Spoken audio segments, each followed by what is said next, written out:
First of all, welcome you all to this session of reasoning discussion session of IBPS PO Prelim 2019. By the way, in this session we will discuss all the 35 questions which have asked in 2019 IBPS PO Prelims, and I think this will help you a lot for the upcoming exam. So, and by this session, through this session, we can you can get which type of questions were asked in the previous year, and in this year which type of question will ask. Clear? Okay, then let us start. By the way, I am Gopal Mehra. Welcome you all once again. And if you are watching this video and you have not subscribed yet, then please do subscribe our channel. And if you like the video, if you like the session, then please like the video and press the bell icon so that you can get all the notifications, and share as much as you can with your friends so that they will also get benefited. Okay, let us start and let us see what are the questions that have asked and what is the approach should be there to solve all the questions. Okay, चलिए पहला question देखते हैं. Okay, पहला question यहाँ पे है आपका. In the word briskly how many pairs of letters have the same number of letters between them as the word in English alphabet series. इसका मतलब यहाँ पे ये वाला फॉर्मेट का क्वेश्चन मैं आप लोग के लिए कराया था प्रीवियस सेशंस में. जैसे कि यहाँ पे दिया हुआ है BRISKLY. तो यहाँ पे करना क्या है आप लोग को, simple each and every letter से forward letter and backward letter आपको काउंट करना है. मतलब फॉरवर्ड डायरेक्शन में और बैकवर्ड डायरेक्शन में आपको काउंट करना है. जैसे कि बी के पीछे कोई नहीं है तो सिर्फ आगे काउंट करेंगे.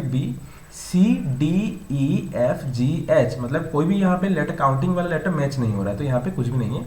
उसके बाद आर से अगर पीछे देखेंगे तो पीछे की तरफ मतलब क्यू काउंट मत करना, यहाँ पे नॉर्मल तरीके से काउंट करना, लेकिन पीछे वाला डायरेक्शन होना चाहिए.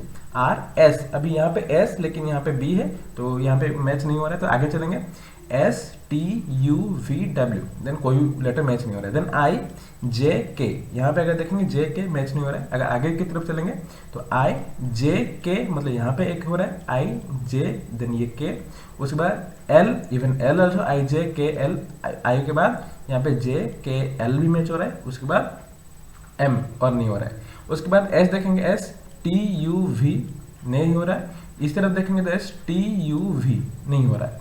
उसके बाद KLMNO नहीं हो रहा है. यहाँ पे KL, K के पास L यहाँ पे एक है. उसके बाद M और नहीं हो रहा है. देन क्या देखेंगे LMNOPQ नहीं हो रहा है. यहाँ पे L के बाद M नहीं होगा. यहाँ पे Y के पास Z नहीं होगा. इसका मतलब यहाँ पे कितना पेयर आ रहा है, ये पहला, ये दूसरा, ये तीसरा. आपको मतलब यहाँ पे 3 पेयर ऑफ लेटर्स यहाँ पे आ रहे हैं, जिसके अंदर अल्फाबेट्स के अंदर देखिए, अल्फाबेट सीरीज के अंदर जितना लेटर्स होना चाहिए यहाँ पे भी उतना लेटर्स होता है. तो यहाँ पे कितना रहा है आंसर आपका option D, that is 3. Then question number 2 से 4, यहाँ पे आपका दिया ब्लड रिलेशन का क्वेश्चन दिया हुआ है तो ध्यान देना. 7 members are living in a family. Q is the daughter of P, तो डायरेक्टली मैं यहाँ पे ले लेता हूँ Q is the daughter of P. Okay, उसके बाद B is the brother of R. B is the brother of R, तो यहाँ पे B is the brother of R मैं डायरेक्टली कंसीडर किया हूँ. एक इंडिविजुअली में कंसीडर किया हूँ, जहाँ पे मुझे लगेगा कि कुछ रिलेशंस हो सकते थे वहाँ पे मैं यहाँ पे रिलेट कर लूँगा. ठीक है. G is the mother in law of A, यहाँ पे कहीं पे भी नहीं है G is the mother in law of A. यहाँ पे G नहीं है, यहाँ पे A नहीं है, तो छोड़ दीजिए. उसके बाद यहाँ पे क्या B is married with A, इसका मतलब यहाँ पे B is the brother of R दिया था तो सही है. यहाँ पे हम ले लेते हैं B is the brother of R and B is married with A. इसका मतलब A क्या होगा, फीमेल होगी, A B husband wife. Then यहाँ पे दिया था G is the mother in law of A. G is the mother in law of A मतलब A का सासू माँ मतलब B का माँ, तो G is the mother in law of A. उसके बाद B is the uncle of Q. B is the uncle of Q. अभी Q is the daughter of P और B इज द अंकल मतलब यहाँ पे क्या होगा, मामा हो सकते हैं या फिर चाचा भी हो सकते हैं. तो R के साथ अगर P का मैं रिलेशन देखता हूँ, अगर ये दोनों पति पत्नी होंगे तो ये दोनों का चाइल्ड बच्ची कौन आएगी, Q. तब Q के लिए B कौन आएगा, मामा होगा या फिर चाचा भी हो सकता है. B is the uncle of Q. यहाँ पे दिया हुआ D is the father of B. अब D is the father of B मतलब B का फादर कौन है, D. B का मदर कौन है, यहाँ पे G. D हो गया फादर, G हो गया मदर. यहाँ पे और यहीं पे Q is the daughter of P. B is the brother of R. यहाँ पे B is the brother of R है. यहाँ पे ये मेल है या फिर फीमेल है पता नहीं चलता है. यहाँ पे भी मेल है या फिर फीमेल है पता नहीं चलता है. तो ये है आपका एक्चुअल आपका लिंक या फिर रिलेशंस. तो what is the relation of B with respect to P. B का P के साथ क्या रिलेशन होगा, मतलब B P के लिए क्या होगा, यहाँ पे भाई या फिर बहन, बहन का सॉरी पति या फिर पी के लिए पति पत्नी, पति या फिर पत्नी, स्पाउस, स्पाउस का भाई मतलब brother in law. Option C that is brother in law. Then option यहाँ पे क्वेश्चन देखिए, if C is the brother of B, यहाँ पे दिया हुआ है if C is the brother of B then what is the relation of C with respect to Q. अब मान लीजिए सी अगर बी का भाई दिया हुआ है, देन व्हाट सी का रिलेशन क्यू के लिए क्या होगा। अब बी का अगर भाई, अगर बी का भाई तो यहाँ पे मैं पुट कर सकता हूँ आर का भी भाई हो सकता है सी। अभी then what is the relation of C with respect to Q, Q के लिए सी क्या होगा, मतलब यहाँ पे भी वैसे ही आर पापा या फिर मम्मी, पापा मम्मी का यहाँ भाई आएंगे तो क्या होंगे, अंकल होंगे। तो यहाँ पे सीधा डाल सकता हूँ option B uncle. Clear, okay. Then question number 4, P is the father of Q. If P is the father of Q, then what is the relation of R with respect to P? अब P is the father of Q हुआ, मतलब P अभी father हुआ तो R क्या होगी, mother होगी। ये मेल, ये फीमेल, ये मेल हो गए, ठीक है। उसके बाद then what is the relation of R with respect to P? R P के लिए क्या होगी, वाइफ होगी। यहाँ पे दिया what is the relation of R with respect to P, तो ऑप्शन ए वाइफ। चलिए नेक्स्ट क्वेश्चन नंबर 5, 6, 2, 4, 7, 3, 9, 8, 5, 1 जो भी दिया हुआ है, 1 is added to all the even numbers, 1 is subtracted from all the odd numbers. मतलब यहाँ पे आपको कुछ भी नहीं करना है, कुछ भी नहीं करना है। ये टोटल नंबर को थोड़ा सा भी हाथ मत लगाना। अगर ऐसा क्वेश्चन आता है तो पहले क्वेश्चन पढ़ लीजिए, यहाँ पे आपको पता चल जाएगा अप्रोच कैसे लेना है। Then what is the sum of the digits which is, यहाँ पे सम ऑफ द डिजिट पूछा हुआ है, which is fifth from the left. अभी फिफ्थ फ्रॉम द लेफ्ट मतलब कौन आ रहा है, 1, 2, 3, 4, 5 मतलब 3। अभी यहाँ पे फिफ्थ फ्रॉम द लेफ्ट मतलब 3 आया, 3 एक ऑड नंबर होता है, ठीक है। And fourth from the right hand, fourth from the right hand मतलब यहाँ पे 1, 2, 3, 4 कौन आ रहा है, 9 आ रहा है। तो अभी 9 और 3 आ रहे हैं। अब ये दोनों ही ऑड नंबर से, तो अगर ऑड नंबर आते तो हमें क्या करना है, 1 is subtracted from odd numbers, तो इसमें से अगर माइनस करेंगे 2, इसमें से माइनस कर 1 करेंगे तो कितना आ रहा है, 8। अब ये दोनों को मिलाएंगे कितना आ रहा है, 10। अगर आप पहले से क्वेश्चन में घुस जाते तो सारा का सारा नंबर को चेंज कर लेते। यहीं पे बच्चे लोग बहुत गलत करते हैं, यहीं पे टाइम लॉस होता है, ठीक है। सीधी सी बात, 3 और 9 को लेना है, दोनों को मिलाना 12 माइनस 2 कर सकते हैं आप 10, या फिर 8, 2 प्लस 8 यहाँ पे 10, ऑप्शन डी। देन चलिए क्वेश्चन नंबर 6 to 10, बहुत ही बड़ा क्वेश्चन लग रहा है लेकिन बहुत ही ईजी क्वेश्चन है, बहुत ही ईजी क्वेश्चन है, थोड़ा ध्यान देना। Study the following information carefully and answer the question below, वो छोड़ दीजिए। 8 persons ABCD EF GH are sitting around a rectangular table in such a way that 4 person, यहाँ पे सीधी सी बात, रेक्टेंगुलर टेबल मतलब यहाँ पे आपको रेक्टेंगुलर टेबल कंसीडर कर लेना है, ठीक है। रेक्टेंगुलर टेबल कंसीडर कर लेना है और उसके बाद डायरेक्टली नहीं बिठाना है, थोड़ा वेट करना है, कैसे ये आपका फॉर्मेट दे वो देखना है, ठीक है। यहाँ पे in such a way that 4 person seat on the 4 of the corner, मतलब 4 कॉर्नर पे 4 जन बैठेंगे और यहाँ पे और 4 जो बाकी है ये आपका साइड्स में बैठेंगे, ठीक। यहाँ पे फॉर्मेट पता चलेगा और पढ़ना जरूरी नहीं है। The one who seats at the corner of the table faces outside, मतलब कॉर्नर पे जो बैठे हैं आउटसाइड, मतलब यहाँ पे जो साइड्स में जो बैठे हैं वो टुवर्ड्स द सेंटर होगा, ठीक है। ऐसे हम डायरेक्टली ले सकते हैं, ये आउटसाइड, ये आउटसाइड, ये चारों आउटसाइड हुई, ये चारों इनसाइड हुआ। उसके बाद F seats at one of the middle of side of the table, मतलब यहाँ पे मान लीजिए एफ डाल रहा हूँ, ठीक है। 2 person seat between F and D, मतलब एफ इस तरफ से जाएंगे तो ई हो सकता है, या फिर इस तरफ से जाएंगे ई हो सकता है। तो काम कर सकते हैं, यहाँ पे आप ई ले लीजिए। अगर कहीं पे गलत आया, मेरा कंडीशन सेटिस्फाई नहीं किया, तो इस तरफ में ई डालूंगा और उसको मैं चेंज कर लूंगा, ठीक है। Then 2 person seat between F and D, तो ये सही है। उसके बाद only 1 person seats between F and C, अभी एफ और सी के बीच में ओनली 1 person, तो यहाँ पे एक छोड़ने के बाद यहाँ पे सी हो सकता है, यहाँ पे हो सकता है, यहाँ पे हो सकता है, ठीक है।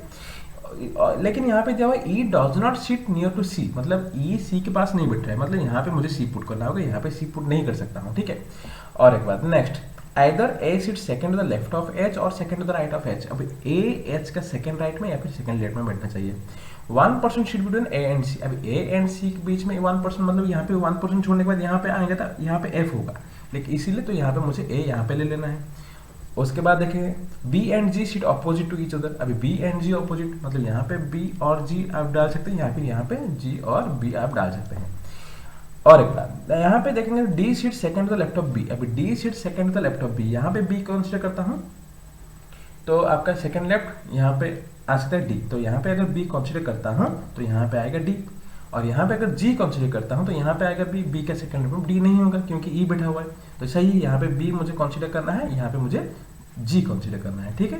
ओके, उसके बाद बचा कौन, यहाँ पे आपका ए हुआ, बी हुआ, सी हुआ, डी हुआ, E F G then H, finally H यहाँ पे पुट करना है। G does not sit next to F, F का बगल में जी नहीं बैठा है तो सही है, यहाँ पे कंडीशन सेटिस्फाई कर रहा है। यहाँ पे दिया था H is either sorry A is sitting second to the left of H और second to the right of H. अभी एच का सेकंड लेफ्ट में ए आ रहा है तो चलेगा, ठीक है, आइदर राइट में होना चाहिए या फिर लेफ्ट में होना चाहिए, यही दिया था तो ये भी चलेगा। तो ये आपका आ रहा है फॉर्मेट या फिर अरेंजमेंट। अगर इसको अभी क्वेश्चन देखेंगे तो यहाँ पे मैं ऑलरेडी ड्रॉ कर चुका हूँ, आपके लिए इजी होगा क्वेश्चन का आंसर निकालने के लिए। तो 4 of the following 5 are alike in a certain way and कौन सा अलग है आपको ढूंढना है यहाँ पे, ठीक है। सीधी सी बात, ई जी डी एच बी, मतलब अभी यहाँ पे ई जी डी बी ये चार क्या है, कॉर्नर्स पे बैठे हैं। अभी एच एक साइड्स में बैठा है तो यहाँ पे आपका आंसर आएगा option D, that is different from others. Then question number 7, who among the following is third to the right of D. अभी डी यहाँ पे, डी का थर्ड राइट में कौन है, 1 2 3 मतलब H, option B. Then what is the position of F with respect to G, G के लिए, जी के हिसाब से एफ का पोजीशन क्या है, 1 2 थर्ड टू द राइट या फिर fifth to the left. Fifth to the left नहीं है, थर्ड टू द राइट, सीधी सी बात ऑप्शन ए मार्क करना है, ठीक है। चलिए then question number 9, how many person seat between D and F. अभी डी एंड एफ के बीच में कितना वजन बैठा है, बैठेंगे वो देखना है। When counted to the right of D, अभी डी का राइट साइड से काउंट करेंगे तो कोई भी नहीं बैठ रहा है, तो यहाँ पे आ जाएगा option B, that is none. Then question number 10, who among the following faces C, C के लिए सी को कौन फेस कर रहा है यहाँ पे, एच, तो option A H, clear. Okay चलिए देन फिर से एक क्वेश्चन आपका यहाँ पे आ रहा है, एक पजल का क्वेश्चन है, देख लेते हैं।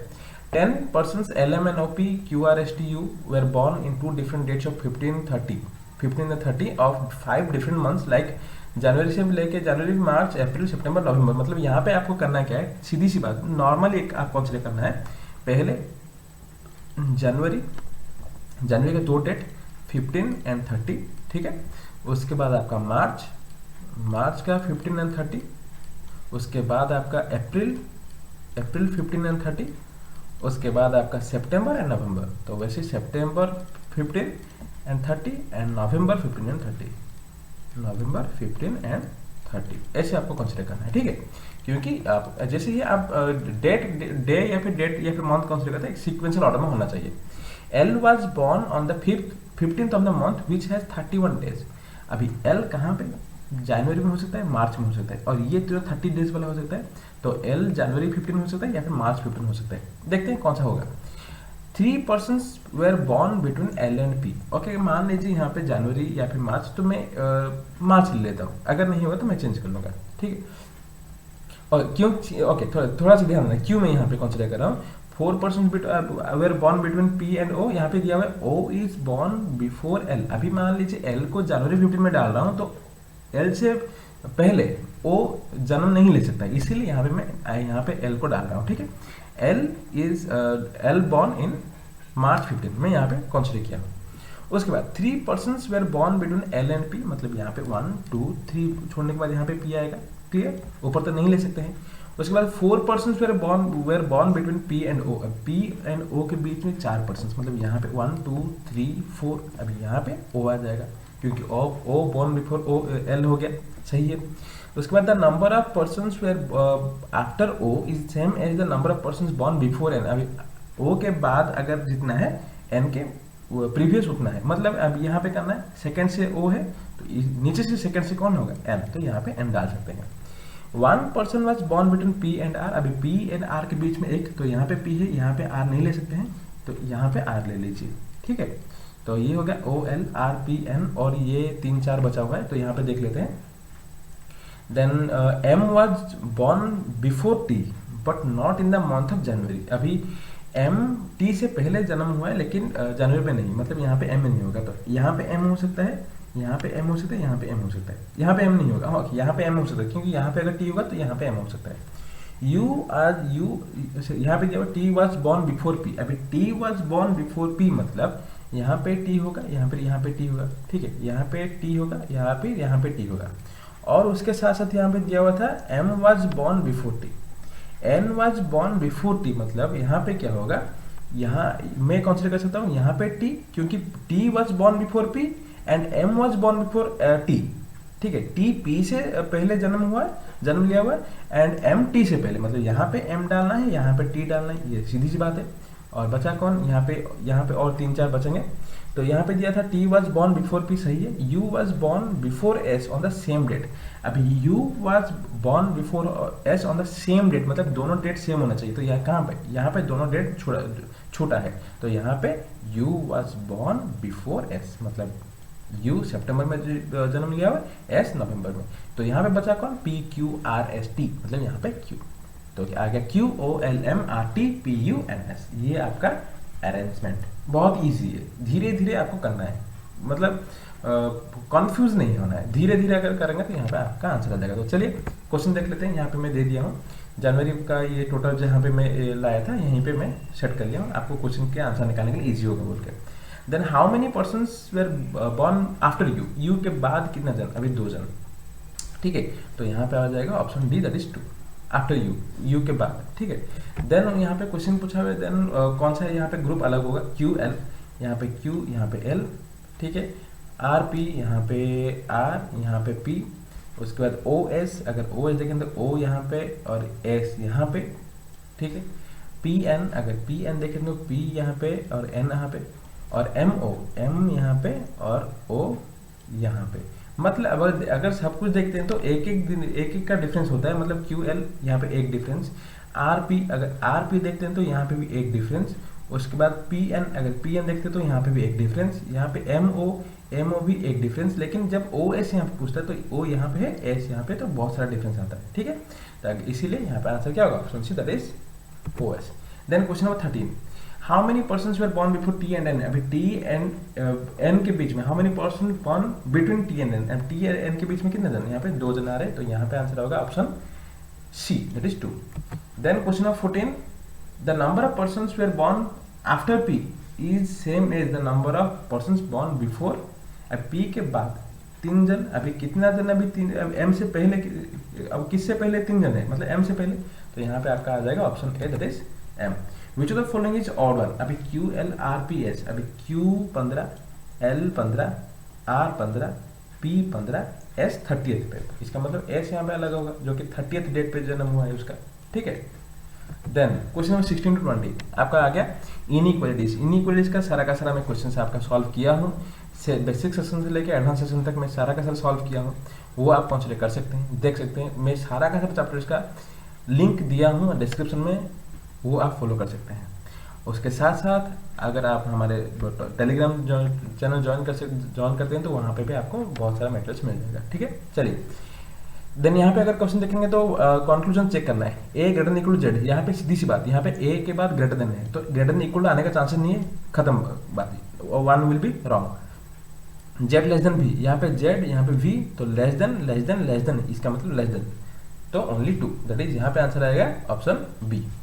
Then question number 17, Z less than G, यहाँ पे जेड लेस देन चाहिए, यहाँ पे लेस देन इक्वल भी तभी सही है। उसके बाद यहाँ पे कॉमन देखेंगे तो सी यहाँ पे, सी यहाँ पे, तो Z less than X less than C less than G, तो जेड लेस देन जी सही है।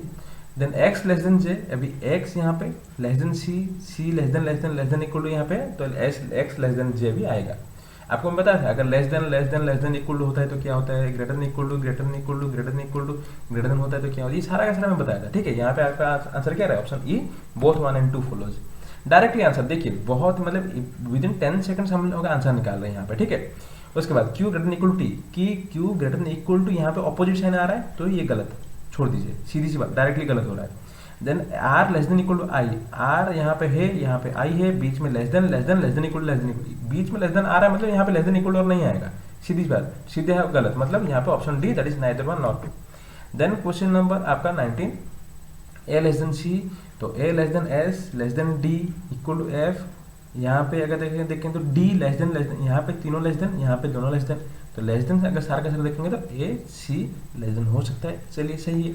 उसके बाद सी ग्रेटर देन इक्वल टू जी, अभी सी के पास यहाँ पे क्या है, ग्रेटर देन, सी ग्रेटर देन एक्स, मतलब ग्रेटर देन इक्वल टू आने का चांसेस नहीं है, गलत, ओनली वन, डायरेक्टली आंसर निकाल लें, सीधी सी बात। थोड़ा सा एक ऑपरेटर देखना है, आंसर निकालना है, पूरा का पूरा सॉल्व करने के लिए कुछ किसी के पास टाइम नहीं होना चाहिए। Okay, then B greater than M, यहाँ पे B greater than M directly यहाँ पे है, तो चलिए सही है। M less than G, M less सारा का सारा लेस देन, तो जी, तो एम लेस देन भी जी सही है, ऑप्शन ई फिर से।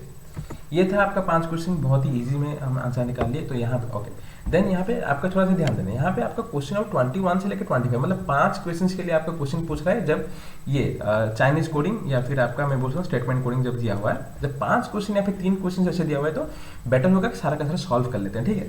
तो क्या करेंगे, नेवर यहाँ पे है तो यहाँ पे नेवर, और उसको पढ़ना नहीं है भाई, पढ़ के इसको आंसर मतलब टाइम मतलब ये करना। नेवर के लिए आपका क्या होगा, यहाँ पे फर्स्ट और थर्ड के लिए कॉमन क्या है, एफ आई, यहाँ पे एफ आई मतलब यहाँ पे नेवर के लिए एफ आई, क्लियर। उसके बाद टॉक, और कहीं पे नहीं है टॉक छोड़ दीजिए, बिटवीन, यहाँ पे बिटवीन है, कहाँ पे बिटवीन, यहाँ पे बिटवीन है।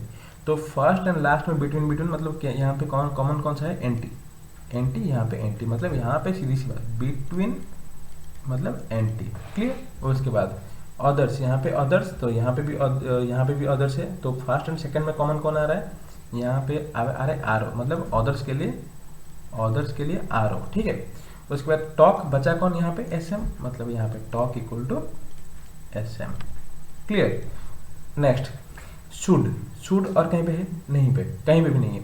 बी, यहाँ पे बी है, यहाँ पे भी बी है। अगर बी सेकंड थर्ड में कॉमन देख रहे हैं ई एल, तो बी के लिए आपका E L, B equal to E L. Then आपका हेल्पफुल और कहीं पे है, नहीं है। शुड कहीं पे है, नहीं है। इसका मतलब S H O U, should और आपका हेल्पफुल इक्वल टू क्या होगा, ए सी और जे क्यू, देन यहाँ पे आपका टाइम, यहाँ पे स्पेसिफिक है, स्पेसिफिक मतलब थर्ड और फोर्थ में कॉमन कौन सा है, यहाँ पे डीजी, यहाँ पे डीजी मतलब ये आपके स्पेसिफिक के लिए कौन आ रहा है, डीजी आ रहा है। तो टाइम के लिए क्या हो जाएगा, टाइम के लिए पीए, टाइम के लिए क्या हो गया, यहाँ पे पा, टाइम इक्वल टू पा। यहाँ पे फोकस है, यहाँ पे आवर्स है, आवर्स और कहीं पे नहीं है, फोकस और कहीं पे नहीं है। तो फोकस और hours equal to H Y और के एस, ये आपका आ गया टोटल कोड। तो what is the code for never together. अभी नेवर के लिए क्या है, नेवर के लिए आपका एफ आई, ठीक है। टुगेदर के लिए यहाँ पे कहाँ दिया हुआ है, यहाँ पे आपका टुगेदर, यहाँ पे कहीं पे टुगेदर नहीं है। टुगेदर अगर नहीं है तो वहाँ पे पूछ रहा है which is the code for never, sorry okay, never together. Okay, together तो कहीं पे भी नहीं है, तो यहाँ सीधी सी बात, यहाँ पे नॉन ऑफ दिस। टुगेदर अगर नहीं है तो यहाँ पे व्हाट इज द कोड दिया हुआ है, what can be the code देता तो यहाँ पे हम चेक कर लेते, लेकिन यहाँ पे टुगेदर कहीं पे भी नहीं है, टुगेदर यहाँ पे कहीं पे भी नहीं है। और यहाँ पे कोड मुझे कैसे, अगर टुगेदर नहीं है तो मुझे यहाँ पे कोड नहीं मिलेगा, अगर नहीं मिलेगा तो सीधी सी बात directly none of this, clear. Then चलिए यहाँ पे क्वेश्चन से ही फिर से यहाँ पे मैं क्वेश्चन यहाँ पे देता हूँ, दे दिया हूँ यहाँ पे। तो वही क्वेश्चन फिर से रिपीट हो गया, नेवर टुगेदर मतलब नेवर यहाँ पे आपका एफ आई, टुगेदर यहाँ पे कहीं पे भी नहीं है, सीधी सी बात none of this. Then question number 22 specific. अभी स्पेसिफिक के लिए अगर देखेंगे D G, option A D G. Then यहाँ पे 23 अदर्स के लिए यहाँ पे क्या आ रहा है, आर ओ, तो option B R O. Then यहाँ पे क्वेश्चन नंबर 4 ई एल। अभी ई एल किसके लिए, बी के लिए, तो option D that is B.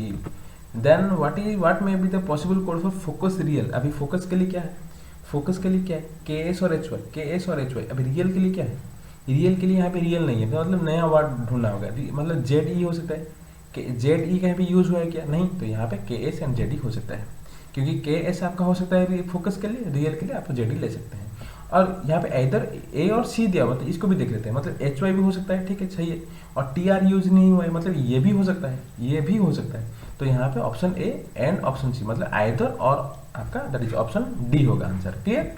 Then question number 26 से 29, ये भी आपका एक पजल क्वेश्चन है, बहुत इजी क्वेश्चन है, थोड़ा ध्यान देना।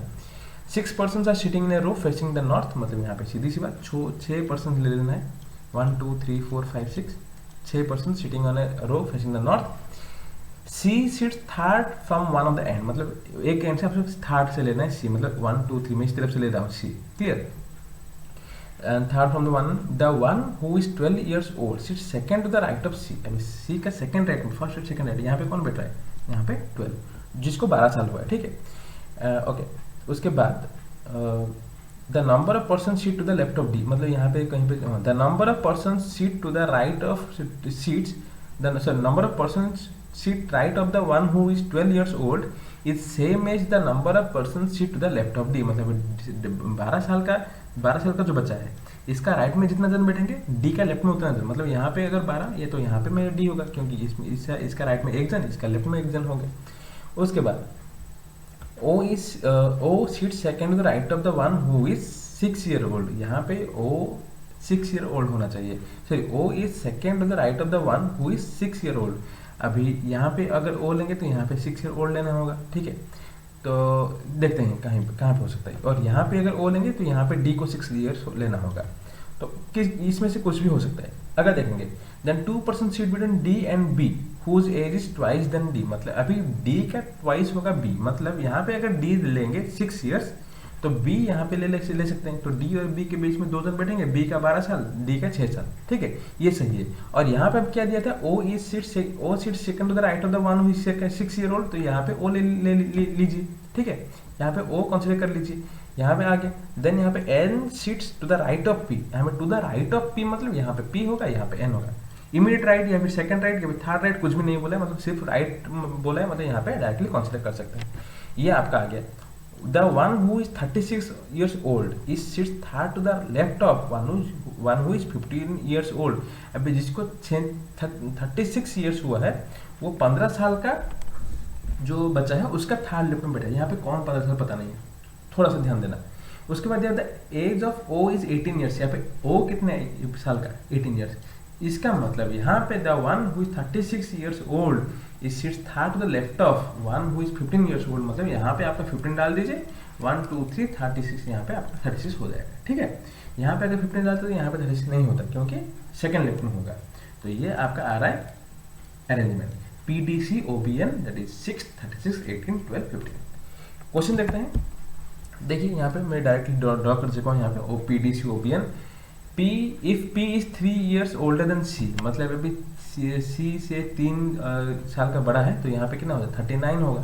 तो which of the following is the age of P, 39 years, option है। Then what is the total of C and B, अभी C is 36, B is 12, मतलब 48, ऑप्शन B 48। देन अब how many percent seat between P and D, अब P and D के बीच में कितने जन बैठे हैं, नॉन, तो यहाँ पे नॉन ऑफ, यहाँ पे ऑप्शन बी होगा, नॉन ऑफ दिस डम मत मारना, ठीक है।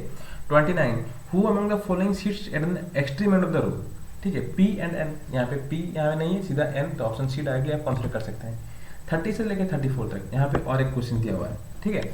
ओके चलिए देखते हैं। 7 persons were born in different years, मतलब यहाँ पे डिफरेंट ईयर्स अगर ले लेते हैं तो सीधी सी बात 1953 53, उसके बाद आपका 63, यहाँ पे उसके बाद आपका 68, उसके बाद आपका 76, यहाँ पे 90 93 98, ठीक है।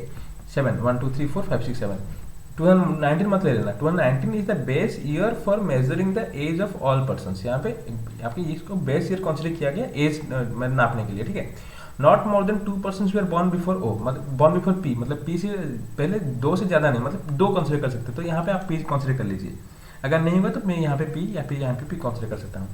1 person was born between V and S, अभी V and S के बीच में 1 person, ओके, कहीं पे भी हो सकता है। बाय द वे जब 2019 एक आपका बेस ईयर कंसीडर किया जाता है, तो जो 98 में पैदा होगा, जो 98 में पैदा हुआ होगा उसका एज कितना, ओके, यहाँ पे मैं क्यों बता रहा हूँ, थोड़ा ध्यान देना। यहाँ पे दिया हुआ है V and S are none of them have even number, मतलब आपका इवन नंबर एज नहीं होना चाहिए, मतलब कौन सा ईयर को अगर कंसीडर करेंगे तो 2019 को अगर कंसीडर करेंगे तो ये इवन नंबर नहीं होना चाहिए। अगर इवन नंबर नहीं होगा तो ऑड नंबर होगा किसका, V और S का। पता कैसे चलेगा कि कौन सा ईयर आपका ऑड है, कौन सा ईयर इवन है, तो डायरेक्टली आप बोल सकते हैं ये 2019 एक ऑड नंबर है, ऑड नंबर से अगर ऑड नंबर माइनस करेंगे तो आपका इवन आएगा, ऑड नंबर से अगर इवन माइनस करेंगे तो आपका ऑड आएगा। तो मतलब 1998 में जो पैदा हुआ है वो उसका एज ऑड है, 93 में जो पैदा हुआ है वो इवन नंबर है, क्योंकि 9 - 3 6 आएगा, तो 19 - 90 फिर से ऑड आएगा, ठीक है। 96 9 - 6 मतलब फिर से आपका ऑड आएगा, ठीक है। उसके बाद यहाँ पे 68 मतलब फिर से आ रहा है, यहाँ पे आपका कितना आ रहा है, ऑड आ रहा है, ठीक है। यहाँ पे इवन, ठीक है, यहाँ पे इवन, ये आपका even even odd odd odd even odd, इतना आपका एजेस आ रहा है। There are as many persons there are as many persons, okay, ये पहला पॉइंट में छोड़ दिया। 1 person between V and S and none of them have even number age, मतलब दोनों में से कोई भी इवन नंबर नहीं होना चाहिए। तो यहाँ पे इवन नहीं हो सकता है, यहाँ पे नहीं हो सकता, तो यहाँ पे हो सकता है, तो यहाँ पे एक बार इवन हो जाएगा। तो एक काम कीजिए, यहाँ पे वी और एस, यहाँ पे एस और वी डाल दीजिए, तो दोनों का ऑड हो गया, ठीक है। और ये दोनों में बीच में एक जन होना चाहिए। उसके बाद there are as many persons were born before U as after Q. अभी यू से पहले जितने जन, क्यू के बाद उतना जन, तो कहाँ पे कौन है पता नहीं चला है, तो थोड़ा सा थाम लीजिए। Then difference between the age of T and S is not less than equal to 20। अभी टी और एस के बीच में जो डिफरेंस होना चाहिए मिनिमम 20 होना चाहिए, मिनिमम, नॉट लेस देन मतलब मिनिमम 20 होना चाहिए। T was born before Q, अभी टी क्यू से पहले जन्म हुआ, एंड आफ्टर आर, अभी आर का आफ्टर है। उसके बाद आइदर पी और U have odd number age, अभी पी और यू ऑड नंबर पे, मतलब यहाँ पे पी है तो यू आपका ऑड नंबर हो सकता है, नहीं भी हो सकता। ओके चलिए यहाँ पे फिर से मैं देख लेता हूँ। 1 person was born between V and S, none of them have even number. There are as many persons between U and U, यहाँ पे तो लास्ट में U है, तो एक काम कीजिए, okay U as after Q, मतलब यहाँ पे अगर U डालेंगे तो यहाँ पे आप Q डालेंगे, क्योंकि U से पहले जितना जन जन्म होंगे Q के बाद उतना जन जन्म होंगे। उसके बाद आपका दिया होता है the difference between the T and S is not less then 20। अभी T और S के बीच में आपका 20 होना चाहिए minimum, and T was born before Q। अब यहाँ पे Q है तो यहाँ पे आप T डाल सकते हैं, क्योंकि T was born before Q, ठीक है। एंड आफ्टर R, मतलब R का बाद, R के बाद मतलब यहाँ पे R के बाद T, लेकिन Q के ऊपर प्रीवियस आपका T होना चाहिए, Q का प्रीवियस आपका T होना चाहिए। उसके बाद इधर P और U, तो ये भी सही है। और क्या हुआ था, T एंड S के बीच में मिनिमम 20 ईयर्स का एज डिफरेंस होना चाहिए, तो 76 या 90 नहीं होगा, तो यहाँ पे आप V डाल के यहाँ पे आप S डाल देंगे, तो 96 ये 76 ये 98, मतलब 22 साल का डिफरेंस आ रहा है। तो ये आपका अरेंजमेंट आ गया। RUPT VQS आपका 53, 63, 68, 76, 90, 93, 98। और आप एक काम करें, उसके बाद आपका कितना किसका एज आ रहा है वो कंसिडर कर लेना, ठीक है। उसके बाद अगर देखेंगे यहाँ पे मैं कंसिडर कर लिया हूँ, in which of the following year was T born. अभी टी कौन से ईयर में बॉर्न किया हुआ है, 1976, तो 76, इसका मतलब none of this, clear. Then चलिए what is the sum of R and S. अभी आर कहाँ पे है 66, एस कहाँ पे 21, इसका मतलब कितना 87, sorry yes 87, option C 87। Then who among the following is the oldest person. अभी ओल्डेस्ट पर्सन कौन है, यहाँ पे आर, ऑप्शन सी आर, जो सबसे पहले पैदा हुआ है। Then which of the following pair is combination is true, मतलब अभी कौन सा ट्रू है। अभी Q20, अभी Q देखिए Q26, मतलब यहाँ पे Q26, ठीक है। Next how many person are younger than U. अभी यू से कितना जन यंगर है, 1 2 3 4 5, 5 जन, दैट इज मोर देन 3।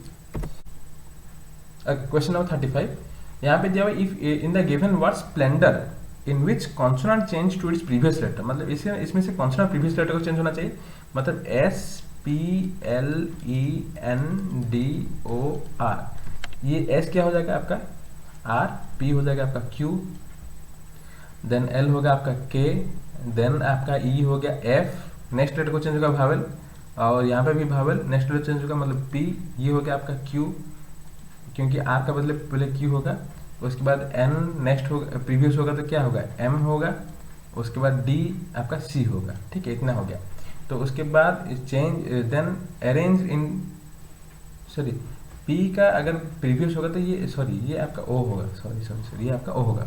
अगर इसको अभी चेंज करेंगे तो क्या, कैसे चेंज कर सकते हैं यहाँ पे, तो sorry they are arrange in alphabetical order, मतलब यहाँ पे C F K M O P Q R, ये आपका आ गया arrangement from left to right in alphabetical order.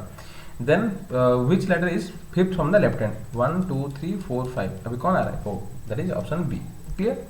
तो ये था आपका टोटल 35 क्वेश्चन। आशा करता हूँ ये वाला आपके लिए बहुत अच्छा रहा होगा, एंड ये आपके लिए हेल्पफुल रहेगा इस साल का मतलब आपका प्रिपरेशन के लिए। चलिए धन्यवाद। अब अगर आपको सही लगता है तो शेयर कीजिए दोस्त लोग के साथ, और जितना हो सके लाइक दीजिए। Thank you very much.